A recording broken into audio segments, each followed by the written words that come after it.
بسم الله الرحمن الرحيم. As I said, there are a number of verses which tell us how wealth makes a person baghi, meaning rebellious. In Surah Al-Alaq, the very first surah that was revealed, although these verses were revealed later, Allah says, كَلَّا إِنَّ الْإِنسَانَ لَيَطْغَى أَرْرَآهُ اسْتَغْنَى. Nay, man transgresses because he sees himself as independent, meaning rich. In another verse, Surah Al-Layl, وَأَمَّا مَنْ بَخِلَ وَاسْتَغْنَى وَكَذَّبَ بِالْحُسْنَى فَسَنُيَسِّرُهُ لِلْعُسْرَى. As for one who is stingy and thinks himself independent and rich, and who rejects the good, then soon we shall ease him to difficulty. Meaning, his stinginess and niggardliness and miserliness and his love of wealth and his believing himself to be rich and independent of Allah, this will lead him to rejecting all that is good, and it will actually create a momentum for him to sin even more. That's the meaning of we shall ease him unto difficulty. That's what wealth does.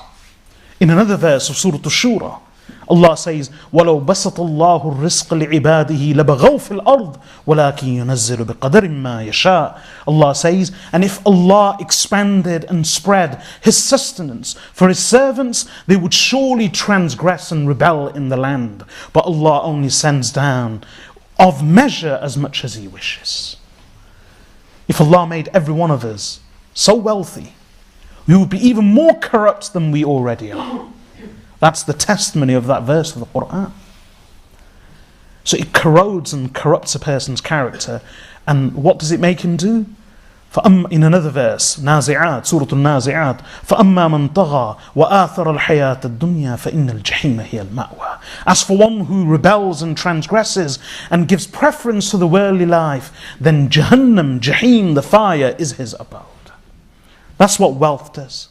And part of that corruption and part of that aggression, part of that rebellion in character is this: a person becomes verbally, mentally and emotionally aggressive towards others. This is verbal, mental and emotional violence perpetrated against our victims. Even though it may not be physical, we may not raise a finger, but this is violence and this is aggression.